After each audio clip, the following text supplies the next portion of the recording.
आज हम जनपद कानपुर देहात के सिमरा मऊ गांव में आए हैं और हमारे बीच में एक प्रगतिशील किसान हैं जो मटर की बहुत अच्छी खेती करते हैं। आइए उनसे जानते हैं कि उन्होंने क्या क्या इसमें प्रयोग किया और कैसी फसल चल रही, कैसे पैदावार की क्या उम्मीद है।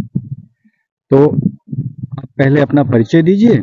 हमारा सर नाम अनुराग सिंह गौर है जी। हमारा ग्राम सिमरा मऊ है, ब्लॉक रसूलाबाद जी। वहाँ के रहने वाले हैं हम। हमने 10 एकड़ जमीन में मटर बोई है। अच्छा। हाँ, तो इसमें आपने बुआई से लेके क्या क्या? हमने इसमें सबसे पहले इसमें बीज का शोधन किया है। अच्छा। नैनो डीएपी से। नैनो डीएपी से? हाँ, नैनो डीएपी से बीज का शोधन किया। इसके बाद हमने इसमें सागार का दानेदार आती है इफको की, हाँ। उसका प्रयोग किया है हमने। बुआई के समय डाला? हाँ, बुआई के समय डाला है। इसके बाद अब ये फसल जैसे हमारी 30 दिन की हो गई है, हमने इसमें डीएपी, नैनो डीएपी और सागार का प्रयोग किया है। इसमें 10 एकड़ में हमने 10 बोतल डीएपी और 10 बोतल सागार का स्प्रे हमने किया है। फसल की अवधि क्या थी जब ये? 30-35 दिन की थी। 30-35 दिन पर छिड़काव किया? हाँ, छिड़काव।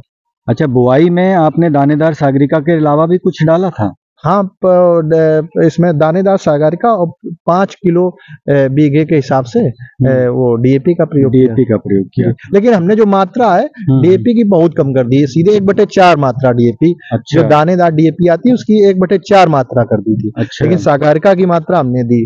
अच्छा। हाँ, सागारके के बाद जो इसका जो डीएपी, ये जो नैनो यूरिया और सागारका का हमने जो छिड़काव किया, इससे फसल का एक मतलब हम तो करते 10 साल से हैं, लेकिन जो इस साल हमारी क्रॉप है वो एक अलग सी है, अलग दिखाई पड़ रही है। अलग दिख रही है। तो 30 से 35 दिन की अवधि पे आपने एक छिड़काव किया? जी जी। क्या उसके बाद भी किए हैं? नहीं, इसके बाद नहीं किया हमने। अब इस समय फसल की अवधि क्या है? इस समय लगभग ये हमने नवंबर में बो दी थी। अच्छा। हाँ, अब ये 3-4 नवंबर को बो गई थी। अब ये नवंबर के बाद दिसंबर, जनवरी।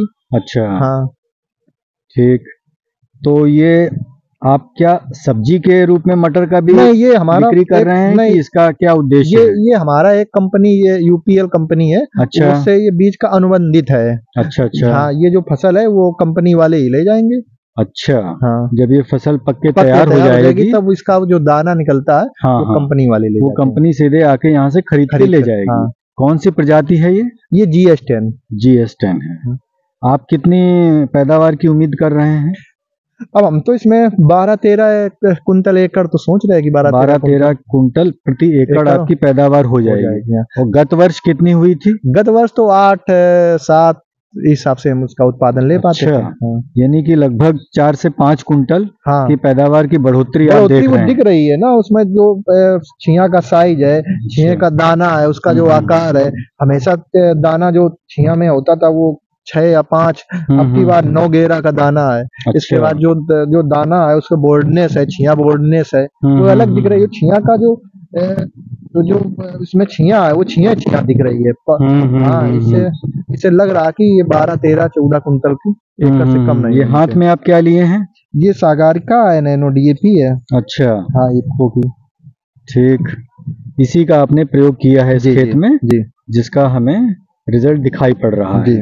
आपकी बहुत अच्छी फसल है जी, और आपको बहुत बहुत शुभकामनाएं अच्छी फसल के लिए, अच्छी पैदावार हमने सर इसमें सब, ये तो फसल मटर की है, हमने गेहूं, आलू सब में भी नैनो डीएपी, नैनो सागारका का प्रयोग किया। बहुत अच्छे, सब यही मतलब टोटल यही छिड़काव किया। आपको देख के और आपके गांव के साथी किसान भी प्रेरित हुए हैं? हाँ, बहुत, कम से कम ये आप मान के चलो, हमने जो किया तो किया कम से कम 50 एकड़ जमीन में, और ये डीएपी नैनो का प्रयोग हुआ है। अच्छा, बहुत अच्छा। हाँ, और आगे आप किसानों को क्या संदेश देना चाहेंगे? हम तो यही कहते हैं कि जो आप सागारका डीएपी, सागारका है, डीएपी नैनो यूरिया है, नैनो डीएपी है, इसी का प्रयोग करें। जितना कम से कम हो उतना फर्टिलाइजर का प्रयोग, मतलब बोरी वाली दानेदार डीएपी का प्रयोग कम करें, इसका प्रयोग करें तो आपको अच्छी फसल मिलेगी। फसल दिख रही है सर। हाँ, कभी ऐसी फसल नहीं रही जैसे इस साल फसल है हमारी। चलिए, बहुत बहुत धन्यवाद आपका जी।